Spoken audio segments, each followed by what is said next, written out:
Hello students, आज हम बात करने वाले हैं नए चैप्टर के बारे में। आपका एक चैप्टर कंप्लीट हो गया है और उम्मीद है कि आपने अच्छे तरीके से तैयार कर लिया होगा।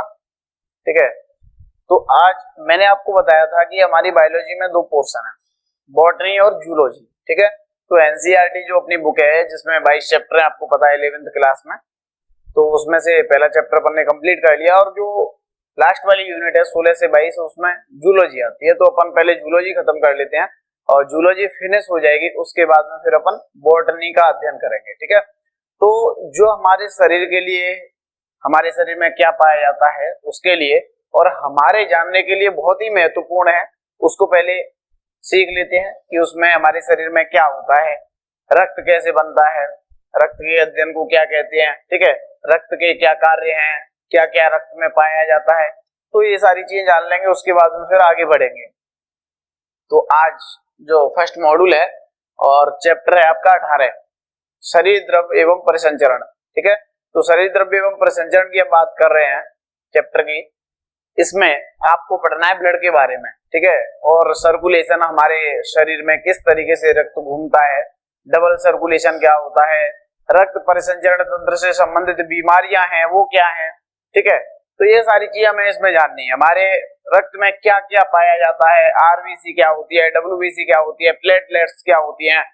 ठीक है, ये क्या कार्य करती हैं, जीवन काल कितना होता है इनका, हृदय, हमारा जो हृदय है वो कितने कक्षीय होता है, किस प्रकार से कार्य करता है, तो ये सारी चीजें हम इसमें पहले जानेंगे। ठीक है, ये सारी जानकारी हो जाएगी, उसके बाद में फिर हम पढ़ेंगे उत्सर्जन तंत्र, श्वसन तंत्र पढ़ेंगे, तो बाकी ये जो तंत्र है वो बाद में हम पढ़ेंगे। ठीक है, तो यानी श्वसन क्रिया कैसे करते हैं, डाइजेशन, भोजन का पाचन किस प्रकार से होता है, ये सारी चीजें बाद में जानेंगे। तो पहले हम शरीर द्रव्य एवं परिसंचरण तंत्र के बारे में बात कर रहे हैं।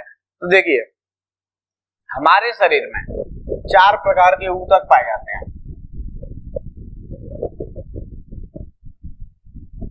ठीक है, 4 प्रकार के ऊतक हैं, जिसमें से एक है संयोजी ऊतक। ठीक है, तो जो संयोजी ऊतक है, 4 प्रकार के ऊतकों में से जो मुख्य है, यानी रक्त जो होता है एक प्रकार का तरल संयोजी ऊतक होता है। ठीक है, तो यानी रक्त तरल संयोजी ऊतक है। कौन कौन से ऊतक है वैसे हमारे शरीर में? उपकला ऊतक, संयोजी ऊतक, ठीक है, तंत्रिका ऊतक और पेशीय ऊतक। ठीक है, तो यानी कहने का मतलब हमारे शरीर में 4 प्रकार के ऊतक है, उपकला ऊतक, संयोजी ऊतक, तंत्रिका ऊतक, पेशीय ऊतक। इनमें से हमारा जो रक्त है वो एक प्रकार का कैसा ऊतक है? तरल संयोजी ऊतक है। ठीक है, तो रक्त एक प्रकार का तरल संयोजी ऊतक होता है और इससे आगे हम चर्चा करेंगे कि इसमें किस प्रकार की संभावना है, किस प्रकार का होता है।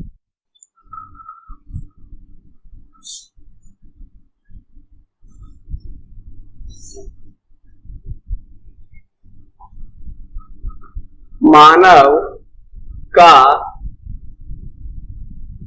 रक्त परिसंचरण तंत्र।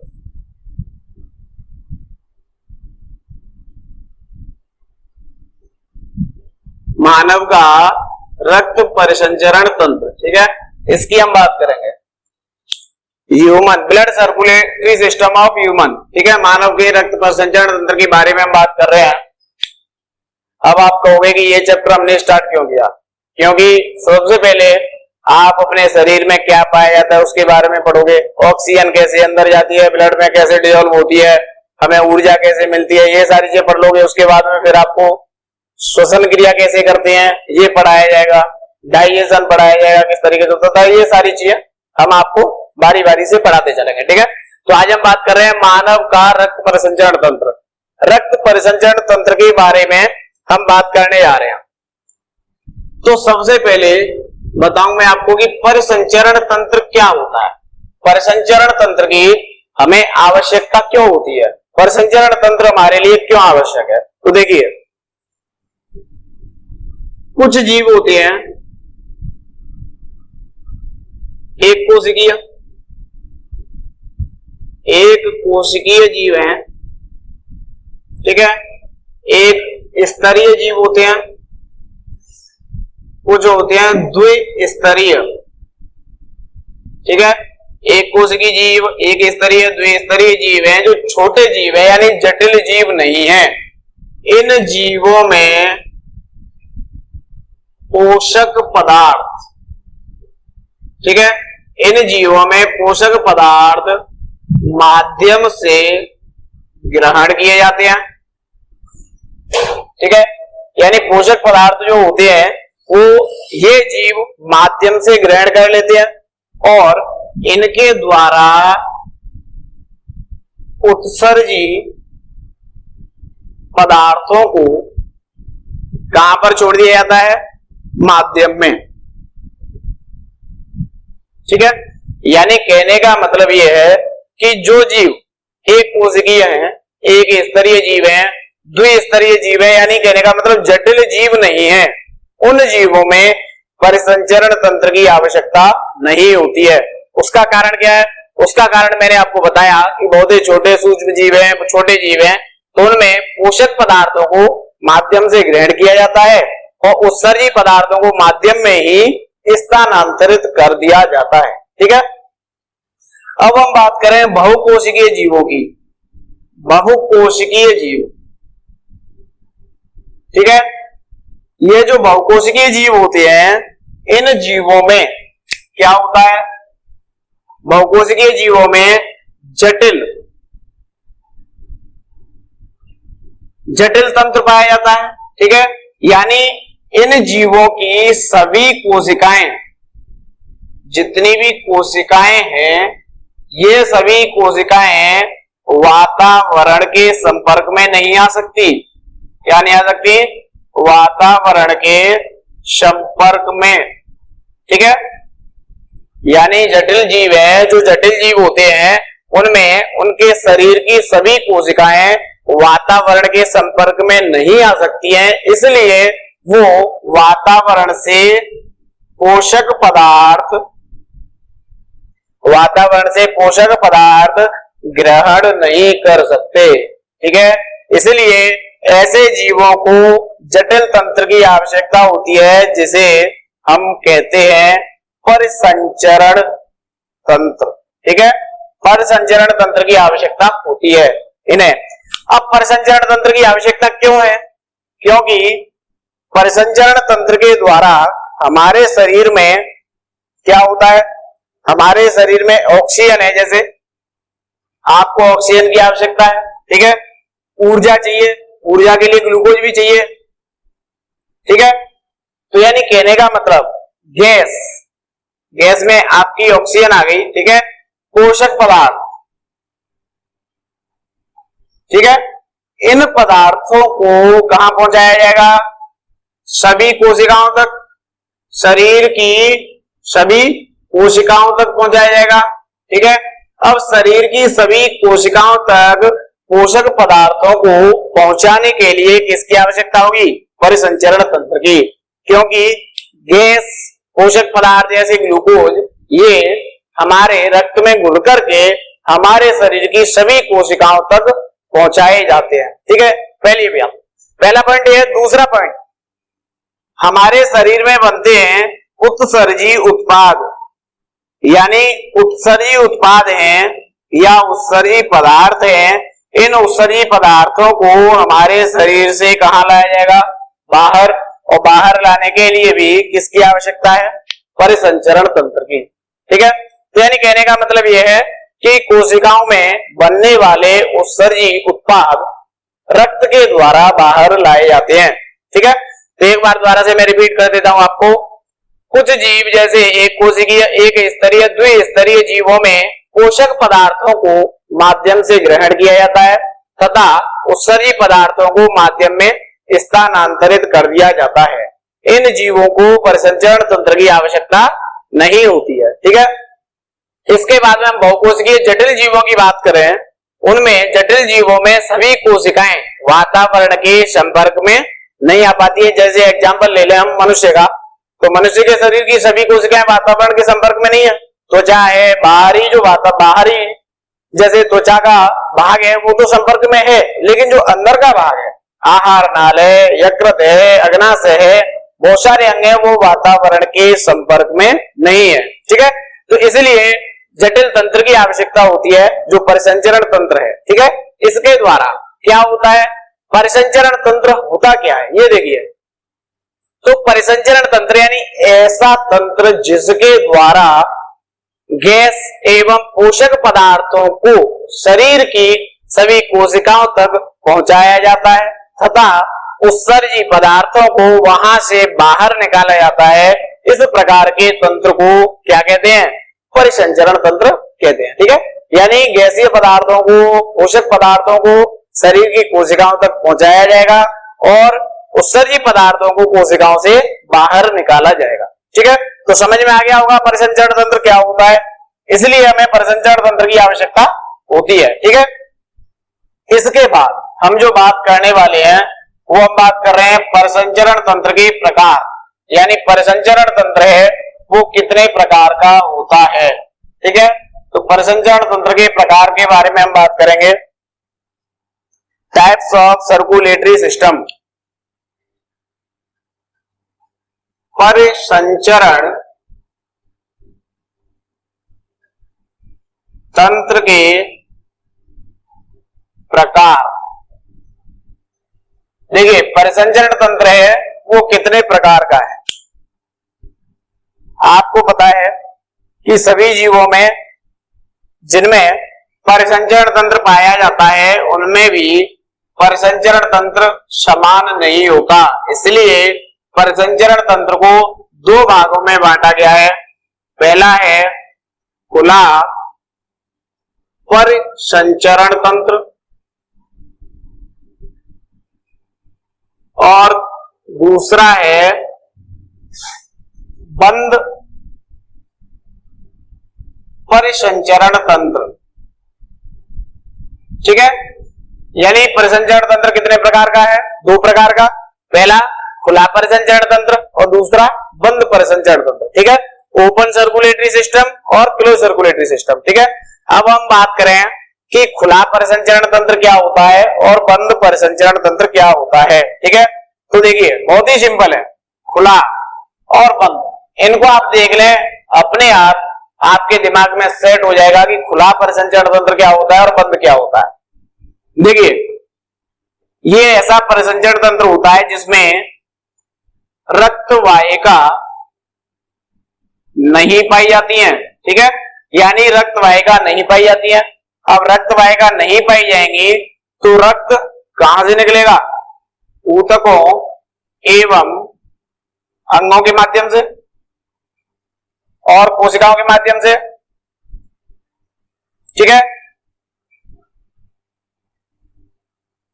तो जो रक्त है वो ऊतकों, अंगों और कोशिकाओं के माध्यम से गुजरेगा। ठीक है, ये कहने का मतलब है कि ये अंग ब्लड में या रक्त में डूबे हुए रहते हैं। ठीक है, अब इधर हम बात करें बंद परिसंचरण तंत्र। बंद का मतलब है इसमें रक्त वाहिका पाई जाती है। ठीक है, पहला पॉइंट, यानी रक्त वाहिका पाई जाती है और रक्त वाहिका पाई जाएगी तो रक्त कहां से गुजरेगा, रक्त वाहिकाओं से होकर। रक्त कहां से गुजरेगा, रक्त वाहिका से। ठीक है, तो यानी रक्त है वो रक्त वाहिका से होकर के जाएगा।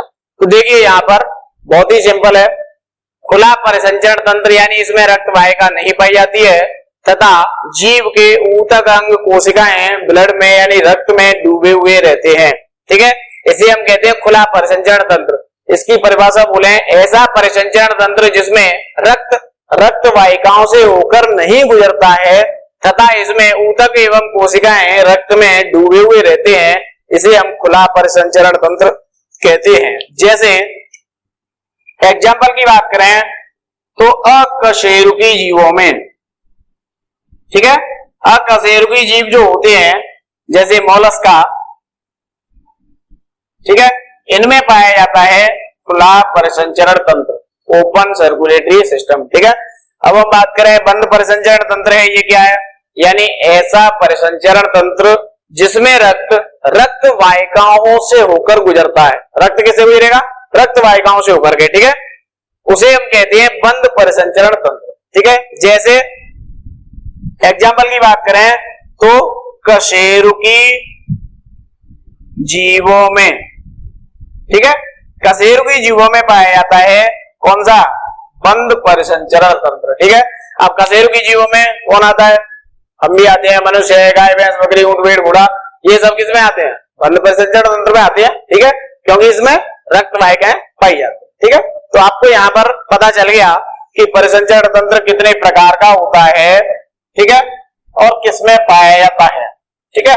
इसके बाद में हम बात करेंगे रक्त के बारे में। परिसंचरण तंत्र की बात हुई, अब बात करने आ रहे हैं हम रक्त के बारे में। रक्त क्या होता है, देखिए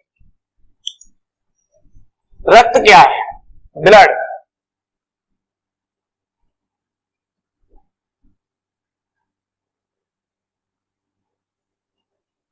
देखिए रक्त के बारे में जो मैं आपको बता दूं, सबसे पहले रक्त एक प्रकार का होता है तरल संयोजी ऊतक। क्या होता है, तरल संयोजी ऊतक, ठीक है। रक्त एक प्रकार का तरल संयोजी ऊतक होता है। तरल क्यों होता है, क्योंकि प्लाज्मा में तंतु नहीं पाए जाते, ठीक है, यानी plasma has fibre free matrix, plasma में तंतु नहीं होते हैं, इसलिए रक्त एक प्रकार का तरल संयोजी ऊतक होता है, ठीक है। रक्त यानी प्लाज्मा में तंतु नहीं होते। अब हम बात करें स्वस्थ मनुष्य में। स्वस्थ मनुष्य में रक्त पाया जाता है 5 से 6 लीटर, ठीक है, यानी स्वस्थ मनुष्य में रक्त कितना पाया जाता है, एवरेज 5 से 6 लीटर रक्त होता है। चाहे वो कितना भी हष्ट पुष्ट हो, मोटा हो, ऐसा नहीं है आपको लग रहा हो कि दुबला पतला व्यक्ति है इसमें तो ब्लड कम होगा, और एक बहुत ज्यादा मोटा व्यक्ति है 150 किलो का 200 किलो का, तो उसमें तो रक्त बहुत ज्यादा होगा, ऐसा नहीं है। स्वस्थ मनुष्य हो, चाहे वो पतला दुबला पतला हो, चाहे बहुत मोटा हो, उसमें रक्त होता है केवल 5 से 6 लीटर, ठीक है, स्वस्थ मनुष्य होना चाहिए। ऐसा नहीं है एनीमिया हो गया, पता चला कि पहले से ही उसमें ब्लड का फॉर्मेशन नहीं हो रहा है, रक्त बन ही नहीं रहा है, तो कम हो जाएगा, ठीक है, तो ये ध्यान रखना है आपको। तो स्वस्थ मनुष्य में रक्त की मात्रा होती है 5 से 6 लीटर। अब हम बात कर रहे हैं रक्त के बनने की क्रिया, ठीक है, यानी रक्त बनने की क्रिया क्या कहलाती है। रक्त बनने की क्रिया कहलाती है हीमोटोपोइसिस, हीमोटोपोइसिस, ठीक है, रक्त बनने की क्रिया हीमोटोपोइसिस कहलाती है। ये हमारे शरीर में हाथ पैर की जो लंबी अस्थियां होती हैं,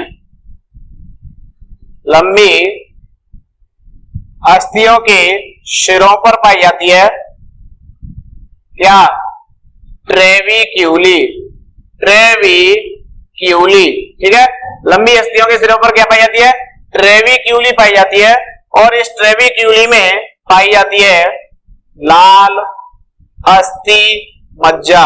क्या पाई जाती है, लाल अस्थि मज्जा, रेड बोन मैरो, ठीक है, लाल अस्थि मज्जा पाई जाती है। इसमें निर्माण होता है रक्त का, इसमें क्या होता है, रक्त का निर्माण होता है, ठीक है। यानी कहने का मतलब यह है कि जो रक्त बनने की क्रिया है उसको हीमोटोपोइसिस कहते हैं।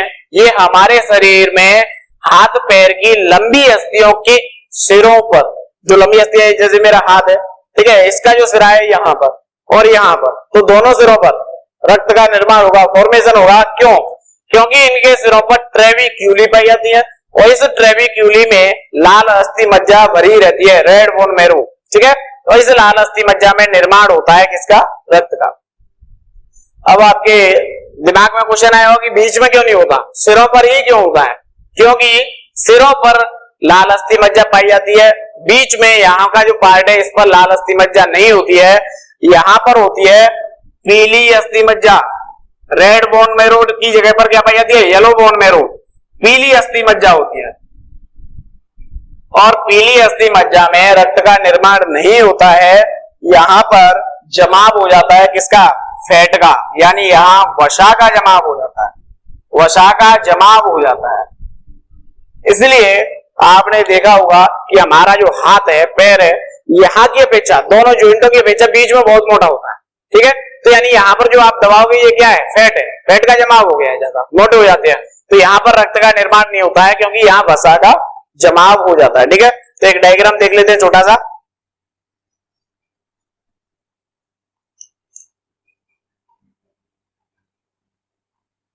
ये आपका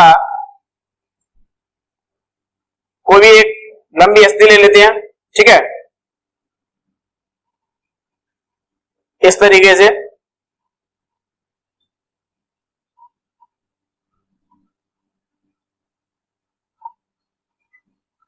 देखिए ये है लंबी अस्थि। इसमें क्या होता है कि जो ऊपर वाला भाग है यहाँ पर, ये यहाँ भरा हुआ है क्या? ये लाल अस्थि मज्जा भरी हुई है, ठीक है। क्या भरा हुआ है यहाँ पर? रेड बोन मैरो, ठीक है। इसको हम क्या बोलते हैं? ये ट्रेविक्यूली। क्या ये? ट्रेविक्यूली, ये तो है ट्रेविक्यूली। और इसके अंदर जो भरा हुआ है ये क्या है? लाल अस्थि मज्जा, ठीक है।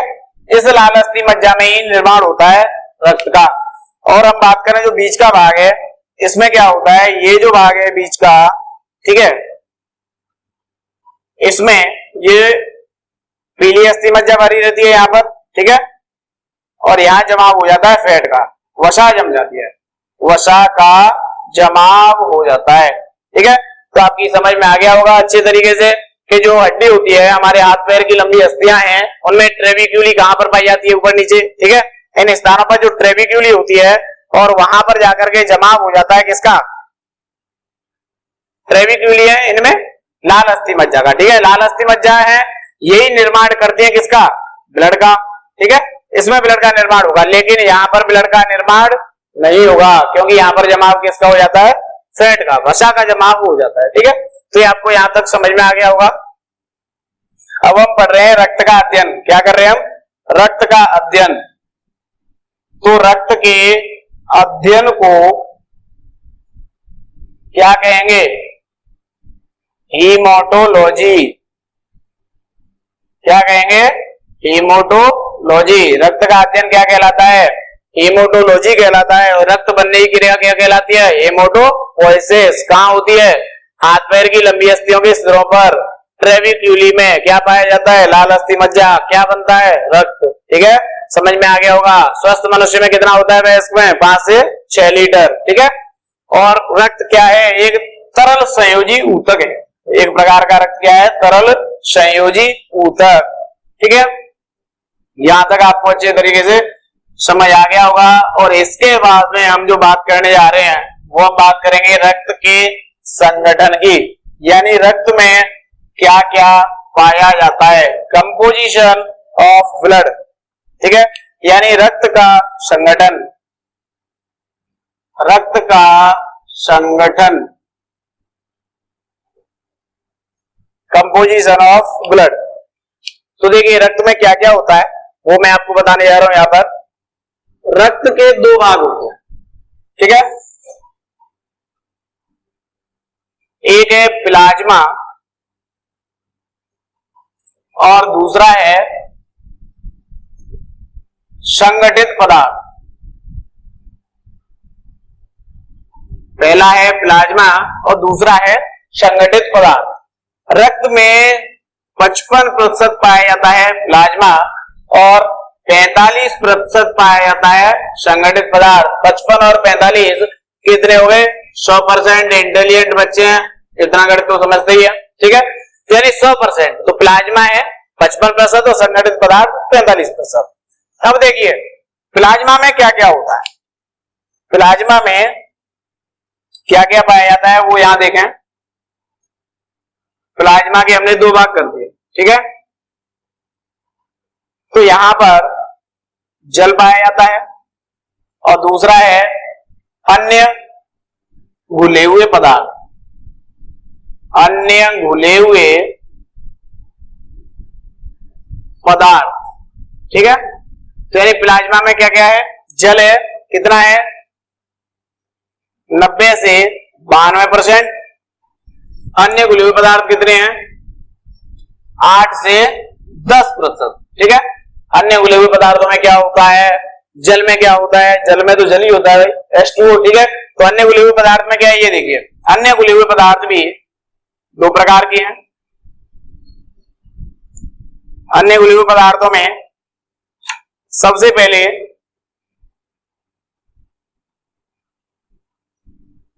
इनको डिवाइड कर देते हैं 2 भागों में। कार्बनिक, आपको अच्छे तरीके से समझ में आएगा, कार्बनिक पदार्थ और दूसरा है अकार्बनिक पदार्थ, ठीक है।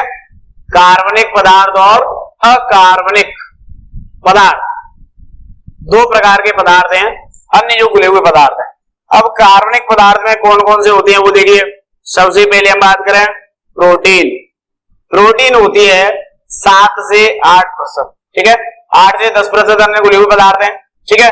तो इसमें 8% से अधिक, 8% से अधिक तो होते हैं कार्बनिक पदार्थ और 1% से कम, 1% से कम क्या है अकार्बनिक पदार्थ है, ठीक है। कार्बनिक पदार्थ में भी प्रोटीन 7 से 8% है, ठीक है। प्रोटीन कौन कौन सी है ये हम आगे बात करेंगे। दूसरा है ग्लूकोज, ग्लूकोज, ठीक है। तीसरा है वशीय अम्ल, ग्लिसरॉल, ठीक है। अगला है अमीनो अम्ल, ठीक है। अगला है यूरिया, यूरिक अम्ल। अगला है हार्मोन, एंजाइम, ठीक है। ये आपके कार्बनिक पदार्थ। कार्बनिक पदार्थ में आपकी प्रोटीन, ग्लूकोज, वशीय अम्ल, ग्लिसरॉल, अमीनो अम्ल, यूरिया, यूरिक अम्ल, हार्मोन, एंजाइम आदि, ठीक है। ये हो गए आपके कार्बनिक पदार्थ। कार्बनिक पदार्थों में क्या क्या होता है, Na+, K+, Cl-, Ca2+, Mg2+, ठीक है। SCO3- H2PO4, ठीक है। यानी ये है जल अपघट्य।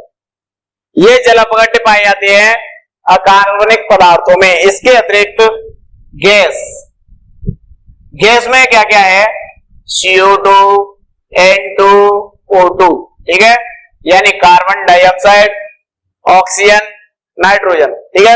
ये पाई जाती है आपके अकार्बनिक पदार्थों में क्योंकि ये गैस है, ठीक है। ये है जल अपघट्य, ठीक है। तो आपको समझ में आ गए होंगे। इधर हम बात करें कार्बनिक पदार्थ में प्रोटीन 7 से 8% कौन कौन सी होती है, देखिए यहां पर प्रोटीन है वो 4 प्रकार की है। एल्ब्यूमिन, दूसरी है ग्लोब्यूलिन, तीसरी है प्रोथ्रोम्बिन और अगली है फाइब्रिनोजन, ठीक है। Albumin, globulin, prothrombin, fibrinogen. Albumin है 4.5% पाई जाती है, ग्लोब्यूलिन है 2.5% पाई जाती है, प्रोथ्रोम्बिन 0.3% पाई जाती है और फाइब्रिनोजन है ये अल्प मात्रा में पाई जाती है, ठीक है। तो आपको समझ में आ गया होगा प्रोटीन कौन कौन से हैं, एल्ब्यूमिन, ग्लोब्यूलिन, प्रोथ्रोम्बिन और फाइब्रिनोजन, ठीक है। ग्लूकोज होता है वो केवल 0.1% होता है, ठीक है। 0.1%। वशिय अम्ल ग्लिसरॉल है ये 0.5% होते हैं। अमीनो अम्ल है 0.04% होता है। यूरिया यूरिक अम्ल है 0.04% होता है। और हार्मोन एंजाइम ये भी अल्प मात्रा में होते हैं। ठीक है, तो आपको समझ में आ गया होगा कि किस तरीके से कार्बनिक पदार्थ है वो कौन कौन से हैं और क्या क्या होता है। तो हम बात कर रहे हैं यहाँ पर प्लाज्मा की। प्लाज्मा क्या होता है, आप प्लाज्मा को समझिए पहले, ये अपने आप समझ में आ जाएंगे प्लाज्मा क्या है। मैं आपको एक एग्जांपल देके बताता हूं। प्लाज्मा एक नींबू की शिकंजी की तरह, आपने नींबू की शिकंजी गर्मियों में पी होगी। नींबू की शिकंजी कैसे बनाते हैं आप ये दिमाग में लाओ, प्लाज्मा अपने आप आपके दिमाग में आ जाएगा।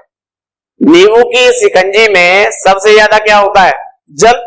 यानी क्या करते हैं, हम गिलास को लेकर के भर लेते हैं, ठीक है, चाहे उसमें बर्फ डाल लें वो भी एक जल का ही रूप है, ठीक है, चाहे उसको पानी से भर लें, तो 90 से 92% क्या ले लेते हैं उसमें, जल, ठीक है। उसके बाद उसमें फिर क्या डालेंगे, शक्कर, चीनी डालेंगे, क्या है वो, कार्बनिक, ठीक है। तो आपने शक्कर डाला यानी कार्बनिक पदार्थ हो गया, ठीक है, यानी नींबू डाला, तो ये सारी चीजें आ रही हैं वो किसके अंदर आएंगी, नींबू डाला, नमक डाला, शक्कर डाली, ये सब कार्बनिक और अकार्बनिक पदार्थों के रूप हो गए, ठीक है। यानी कहने का मतलब प्लाज्मा एक पीले रंग का द्रव होता है नींबू की शिकंजी की तरह। जिस तरीके से उसमें सबसे ज्यादा क्या होता है, जल होता है और अन्य घुले हुए पदार्थ होते हैं, शक्कर डालते हैं, नमक डालते हैं, ठीक है, नींबू डालते हैं, इसी प्रकार से हमारे प्लाज्मा में कार्बनिक और अकार्बनिक पदार्थ घुले हुए होते हैं, ठीक है। और कार्बनिक पदार्थ में प्रोटीन, ग्लूकोज, वशिय अम्ल ग्लिसरॉल, अमीनो अम्ल, यूरिया यूरिक अम्ल, हार्मोन एंजाइम पाए जाते हैं, ठीक है। और अकार्बनिक पदार्थ में जल अपघट्य हैं, जैसे sodium, potassium, chloride ion, calcium, magnesium ion है, बाइकार्बोनेट, ठीक है, फॉस्फेट आयन, ये सब पाए जाते हैं अकार्बनिक पदार्थ के रूप में, ठीक है। अब मैं आपको आगे बता दूं कि ये जो कार्बनिक पदार्थ हैं ये कार्य क्या है, इनका कार्य क्या है, ठीक है, उसके बारे में बताएंगे। तो प्लाज्मा को आपको अच्छे तरीके से याद रखना है कि प्लाज्मा का जो कलर होता है वो कैसा होता है, ठीक है। तो आप यहां याद रखेंगे प्लाज्मा हल्के पीले रंग का द्रव होता है, ठीक है। प्लाज्मा क्या होता है, हल्के पीले रंग का द्रव होता है, जिसमें आप बोलोगे कि 90 से 92% जल और 8 से 10% अन्य घुले हुए पदार्थ पाए जाते हैं, ठीक है। इसके बाद में फिर कार्बनिक पदार्थ और कार्बनिक पदार्थों की बात करेंगे। कार्बनिक पदार्थ है ये इधर वाले हैं, कार्बनिक पदार्थ उधर है, इनको हम हटा देते हैं जिससे आप इनके कार्यों के बारे में जान सके कि ये क्या क्या कार्य करते हैं। तो देखिए सबसे पहले प्रोटीन की बात बाद में करेंगे डिटेल में, ग्लूकोज के बारे में बता देता हूं कि ग्लूकोज क्या कार्य करता है। ग्लूकोज कोशिकीय ईंधन, कोशिकीय ईंधन के रूप में कार्य करता है ग्लूकोज, यानी आपको ऊर्जा देने का। आपके शरीर में आप भोजन ग्रहण करते हैं, जो भी 50-40 किलो जितना भी खाना खा लेते हो आप, ठीक है कि नहीं, एक दिन में, ठीक है, जितना भी खाते हैं 2-4 रोटी खाते होंगे, तो उसमें जो भोजन है वो गया आपके शरीर में, ठीक है। अब शरीर में भोजन गया तो वो जाकर के लास्ट में टूट जाता है ग्लूकोज में।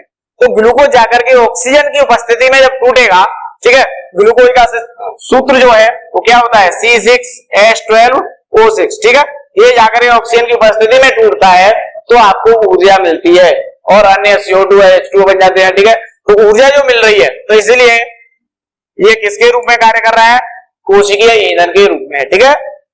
वशिय अम्ल ग्लिसरॉल है, ये आपको क्या देते हैं, पोषण, तो ये पोषक पदार्थ है, ठीक है। अमीनो अम्ल क्या है, ये भी पोषक पदार्थ के रूप में कार्य करता है, पोषक पदार्थ, ठीक है। अमीनो अम्ल पोषक पदार्थ के रूप में कार्य कर रहा है। ये देखिए आपको यूरिया यूरिक अम्ल, ये क्या है, ये आपके शरीर के लिए लाभदायक नहीं है भैया। यूरिया यूरिक अम्ल है, ये है उत्सर्जी पदार्थ, यानी इनको हमें शरीर से बाहर फेंकने की जरूरत है, ठीक है। तो उत्सर्जी पदार्थ है ये हमारे शरीर के लिए आवश्यक नहीं है, इनको बाहर निकालने की आवश्यकता होती है, ठीक है। नीचे देखें हार्मोन एंजाइम, ये नियामक पदार्थ होते हैं, हमारे शरीर में कार्य करते हैं, इनको जैव उत्प्रेरक भी कहते हैं, जैव उत्प्रेरक, यानी ये उत्प्रेरक के रूप में भी कार्य करते हैं, यानी उत्प्रेरक के रूप में कार्य करते हैं, इन्हें जैव उत्प्रेरक भी कहा जाता है। ठीक है, हार्मोन एंजाइम जैव उत्प्रेरक भी कहलाते हैं और ये नियामक पदार्थ होते हैं। ठीक है, तो आपको अच्छे तरीके से समझ में आ गया होगा। ग्लूकोज कोशिकीय ईंधन के रूप में कार्य करेगा, वशीय अम्ल ग्लिसरॉल है, पोषक पदार्थ, अमीनो अम्ल पोषण देंगे। ठीक है, यूरिया यूरिक अम्ल उत्सर्जी पदार्थ के रूप में मिलेगा, इसको बाहर निकालना है। और हार्मोन एंजाइम है, ये जैव उत्प्रेरक के रूप में हमारे शरीर में कार्य करते रहते हैं। ठीक है, तो इस तरीके से यहां तक आपको समझ में आ गया होगा। इसके बाद में मैं बात करने जो जा रहा हूं वो प्रोटीन के बारे में।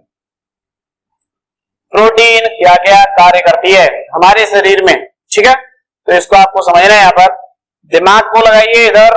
ठीक है, 100 में से 100 नंबर चाहिए, तो दिमाग को कंसंट्रेट करके बिल्कुल एक जगह पर रखें, पढ़ाई पर ही रखें। ठीक है, इधर उधर नहीं। ऐसा नहीं कि बॉडी ब्रेन माइंड एब्सेंट, दिमाग कहीं और चल रहा है और बॉडी से हम वीडियो देख रहे हैं, ऐसा नहीं होना चाहिए। ठीक है, पूरा दिमाग फोकस करिए। देखिए, तो यहाँ पर जो एल्ब्यूमिन है, एल्ब्यूमिन प्रोटीन है, ये 4.5% पाई जाती है।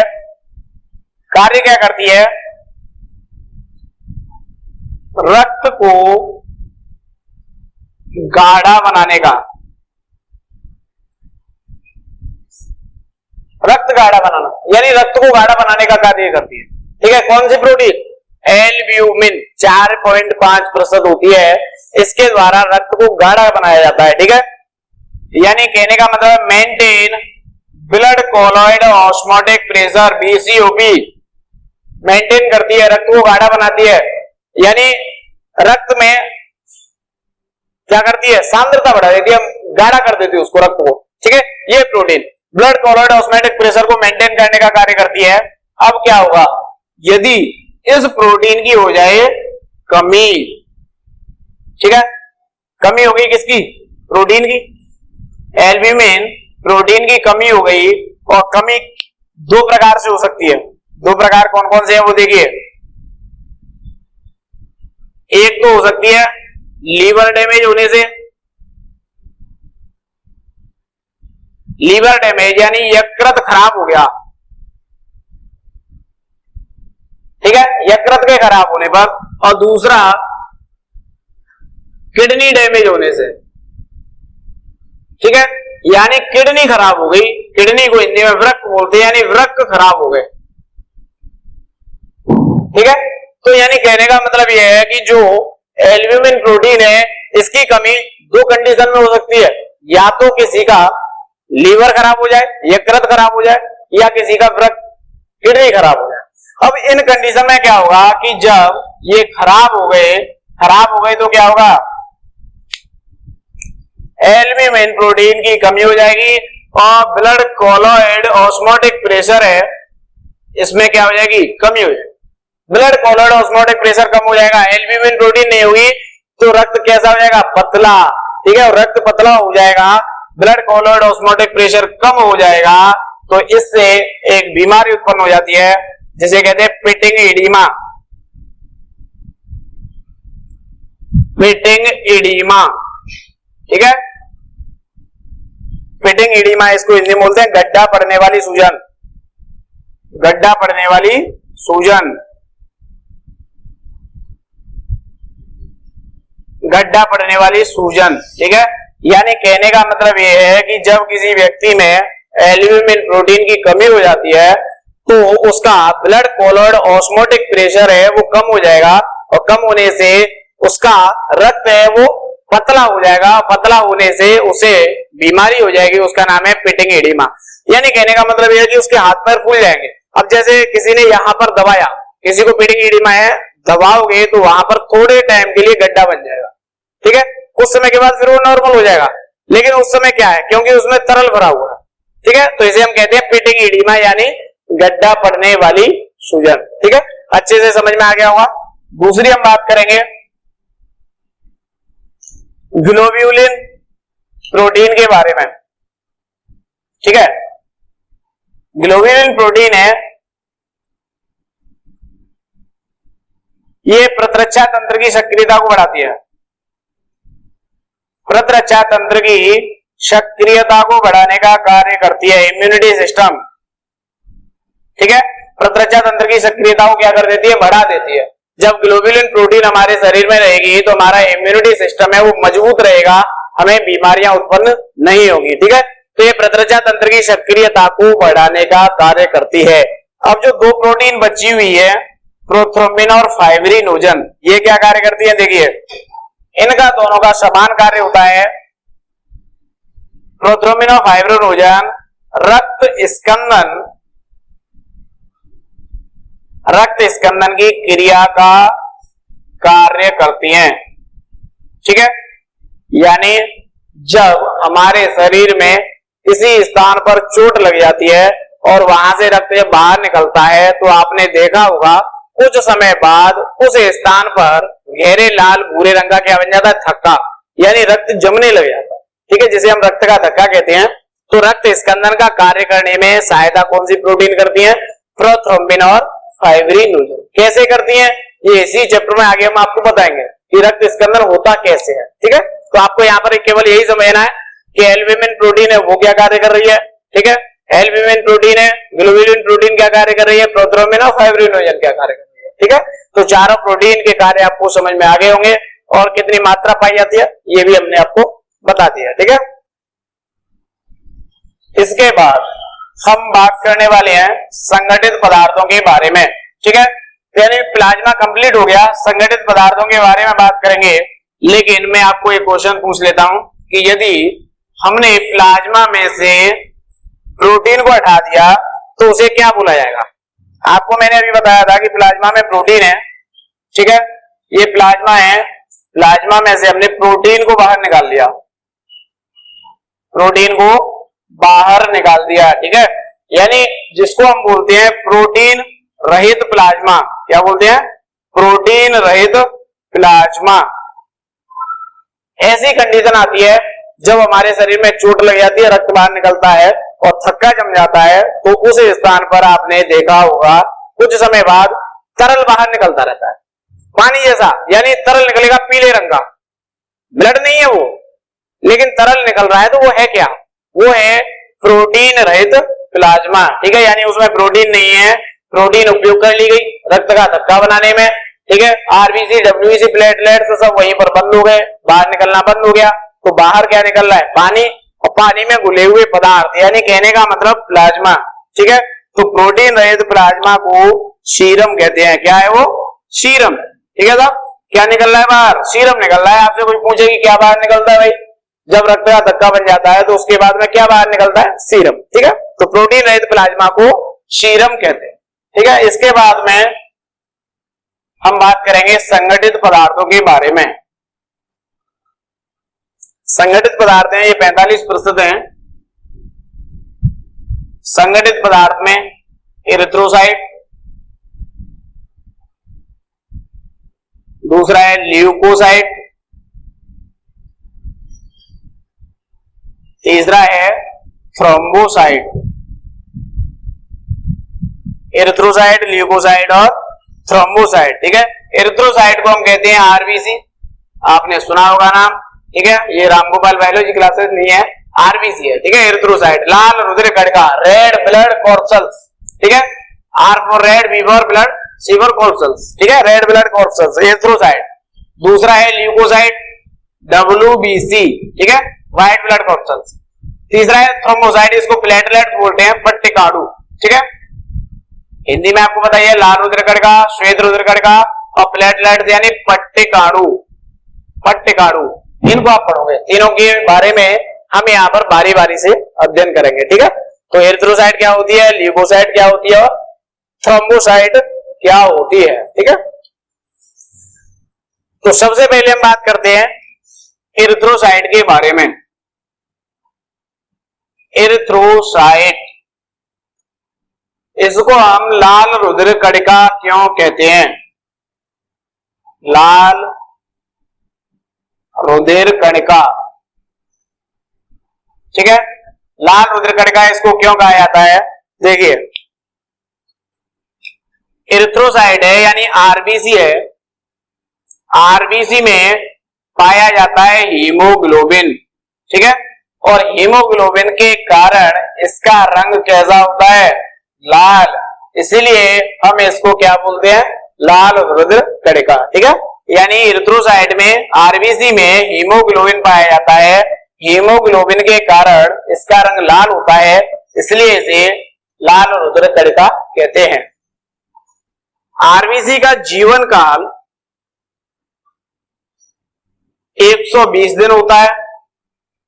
ठीक है, इसके बाद में 120 दिन के बाद ये प्लीहा में मृत हो जाती है। ठीक है, इसलिए प्लीहा को क्या कहते हैं, आरबीसी का कब्रिस्तान। प्लीहा को आरबीसी का कब्रिस्तान कहा जाता है, क्योंकि 120 दिन के बाद में आरबीसी मृत हो जाती है, नष्ट हो जाती है, और वो जाकर के आरबीसी प्लीहा में एकत्रित होने लगती हैं, इसलिए प्लीहा को आरबीसी का कब्रिस्तान कहते हैं। ठीक है, स्वस्थ मनुष्य में इनकी जो संख्या है वो फीमेल में और मेल में अलग अलग होती है, ये आपको ध्यान रखना है। स्वस्थ मनुष्य में इनकी संख्या नर में या मेल में होती है 52 लाख प्रति घन मिमी। ठीक है, और मादा में होती है, फीमेल में 47 लाख प्रति घन मिमी। ठीक है, तो इनकी संख्या अलग अलग है। 52 लाख प्रति घन मिमी, यानी कहने का मतलब है पुरुष में ज्यादा आरबीसी पाई जाएंगी महिला की अपेक्षा। ठीक है, महिला में 47 लाख प्रति घन मिमी। ठीक है, ये आपको समझ में आया होगा। इसकी जो आकृति होती है, आकृति होती है बाइकॉनकेव उभयावतल। ठीक है, याद रखना है बाइकॉनकेव। कई बार नीट में भी क्वेश्चन पूछे जाते हैं आरबीसी की आकृति, और वहां पर उभयावतल, उभयोत्तल ऑप्शन भी ऐसे दिए जाते हैं सेम, तो आपको याद रखना है उभयावतल। ठीक है, उभयावतल आरबीसी की आकृति होती है।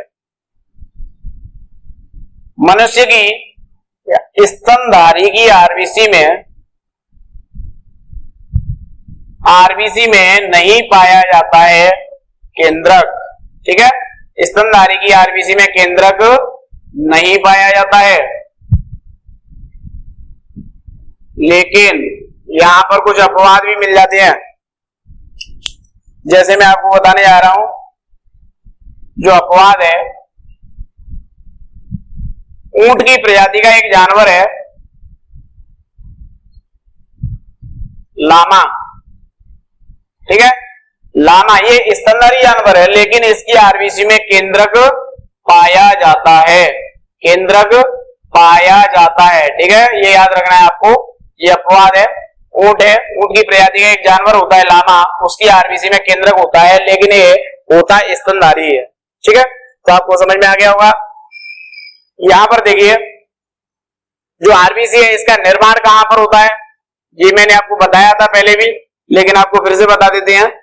इसका निर्माण होता है लाल अस्थि मज्जा में। ठीक है, यानी लाल अस्थि मज्जा में इसका निर्माण होता है। आरबीसी का निर्माण लाल अस्थि मज्जा में होता है। इसका हीमोग्लोबिन के कारण रंग लाल होता है, इसलिए इसे लाल रुधिर कणिका कहते हैं। इसका जीवन काल 120 दिन होता है। इसके बाद ये प्लीहा में मृत हो जाती है, इसलिए प्लीहा को आरबीसी का कब्रिस्तान कहते हैं।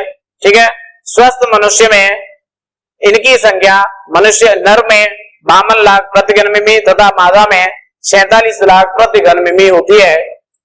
इसकी आकृति उभयावतल होती है। स्तनधारी की आरबीसी में केंद्रक नहीं पाया जाता है। ठीक है, लेकिन ऊंट की प्रजाति का एक जानवर लामा होता है, जिसकी आरबीसी में केंद्रक पाया जाता है। ठीक है, यहां तक समझ में आ गया होगा। अब मैं बात करूंगा इसमें हीमोग्लोबिन के बारे में। जो आरबीसी में हीमोग्लोबिन पाया जाता है वो क्या है, ठीक है, इसका क्या होता है, किस तरीके से ये कार्य करता है, इसके बारे में बात करने के लिए जा रहे हैं हम। हीमोग्लोबिन, इसमें दो रूप होते हैं, हीम और ग्लोबिन। ठीक है, हीमोग्लोबिन बना होता है हीम और ग्लोबिन से।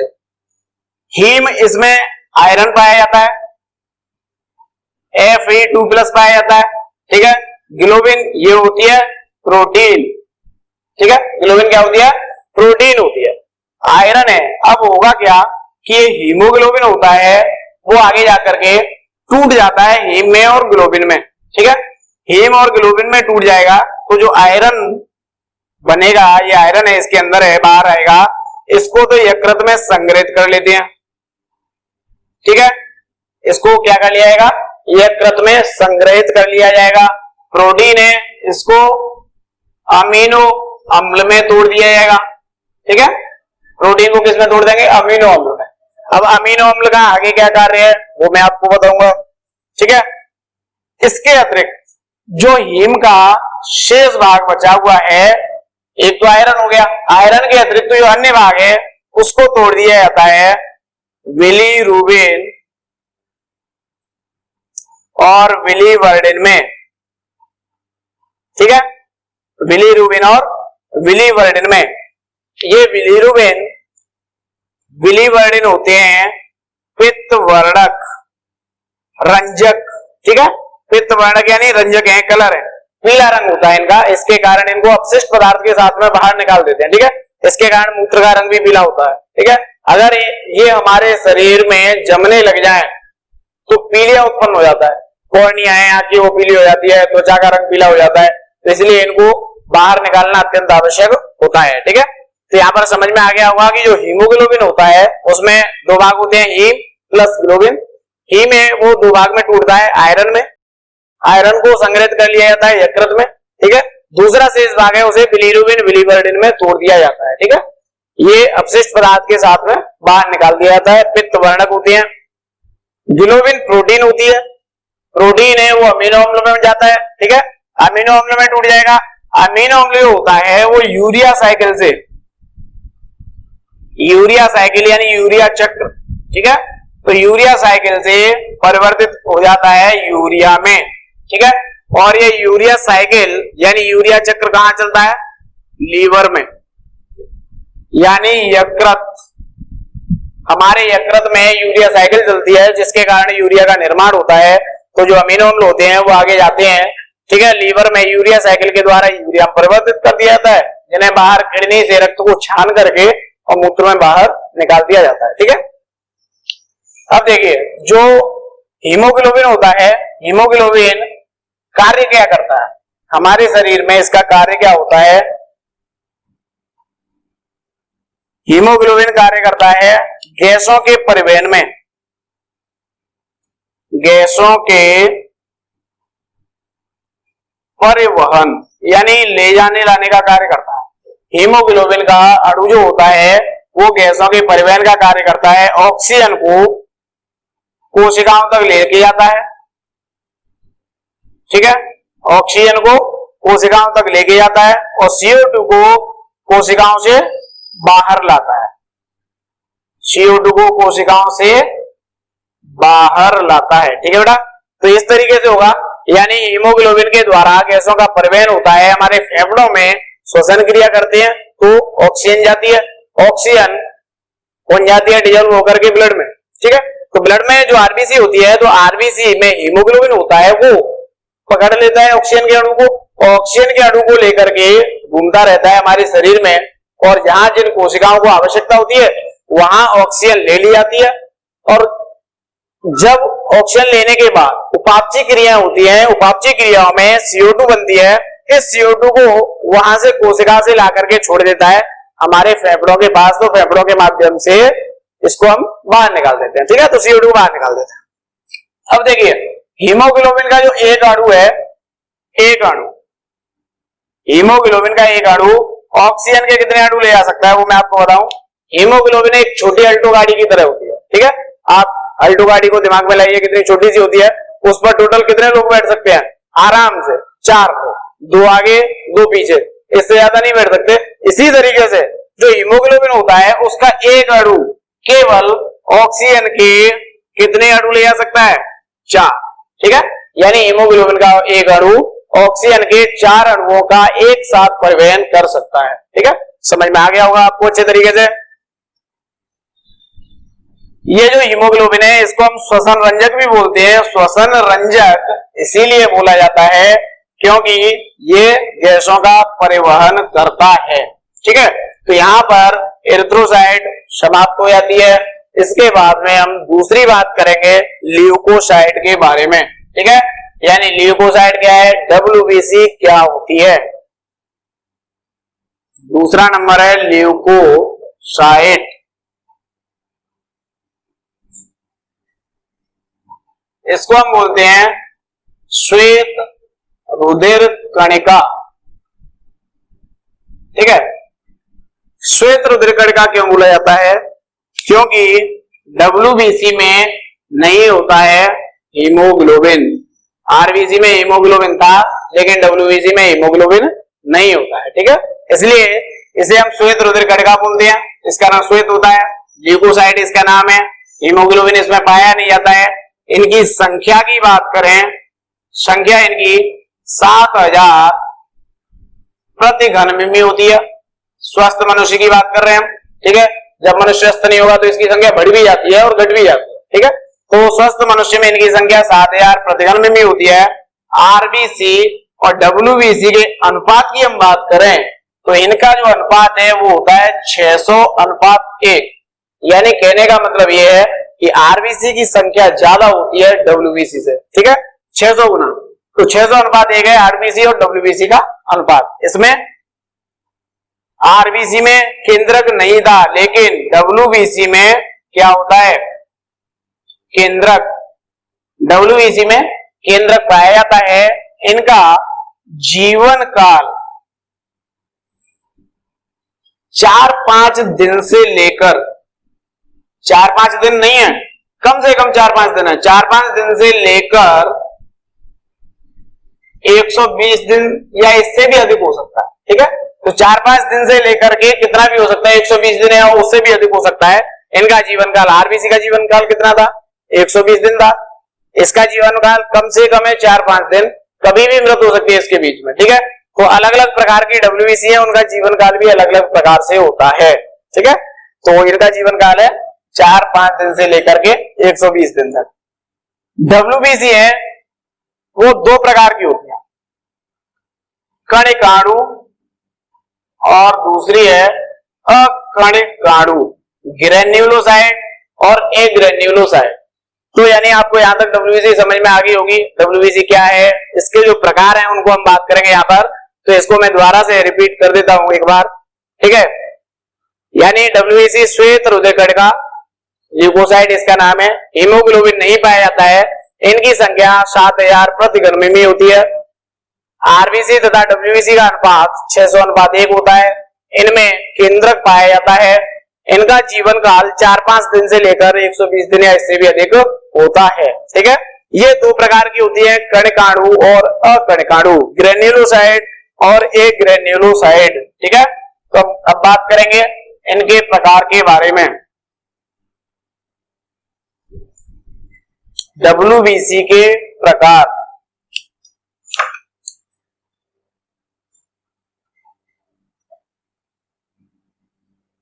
WBC के प्रकार देखिए, WBC कितने प्रकार की है, 2 प्रकार की। ठीक है, अभी मैंने आपको बताया था कणिकाणु, ग्रेन्युलोसाइट, दूसरी अकणिकाणु। ठीक है, एक ग्रेन्युलोसाइट। कणिकाणु है ये 3 प्रकार की होती हैं, अकणिकाणु है ये 2 प्रकार की होती है। ठीक है, कणिकाणु में न्यूट्रोफिल पहला नंबर, इयोसिनोफिल,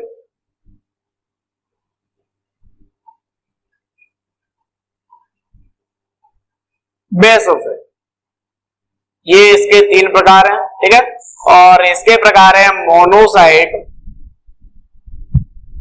और लिम्फोसाइट। देखिए, पहले मैं आपको बताऊं कि कणिकाणु क्या है और अकणिकाणु क्या है। नाम थोड़ा इंग्लिश में देखिए, ग्रेन्युलोसाइट, ग्रेन्युलोसाइट यानी ग्रेन्यूल्स, ग्रेन्यूल्स माने होता है कण। ठीक है, यानी कहने का मतलब ऐसी WBC हैं जिनके कोशिका द्रव्य में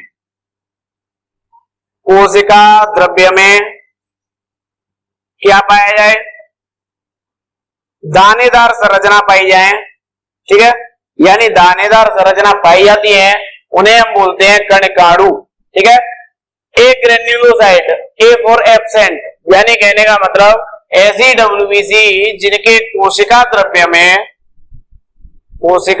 में क्या नहीं पाई जाए, दानेदार संरचना नहीं पाई जाती है, उसे हम बोलते हैं ए ग्रेन्युलोसाइट यानी अकणकाणु। एक बार फिर से रिपीट करें, ऐसी डब्ल्यूबीसी जिनके कोशिका द्रव्य में दानेदार संरचना पाई जाती है उन्हें हम कणकाणु कहते हैं, और जिनके कोशिका द्रव्य में दानेदार संरचना नहीं पाई जाती है उन्हें अकणकाणु कहते हैं, ठीक है। ये जो कणकाणु है ये 3 प्रकार की होती है, न्यूट्रोफिल, इयोसिनोफिल और बेसोफिल, और अकणकाणु है ये 2 प्रकार की होती है, मोनोसाइट और लिम्फोसाइट, ठीक है। तो इनके बारे में हम बारी बारी से अध्ययन करेंगे। न्यूट्रोफिल क्या है, इसका कार्य क्या है, इयोसिनोफिल क्या है, बेसोफिल क्या है, उसके बाद मोनोसाइट और लिम्फोसाइट क्या है।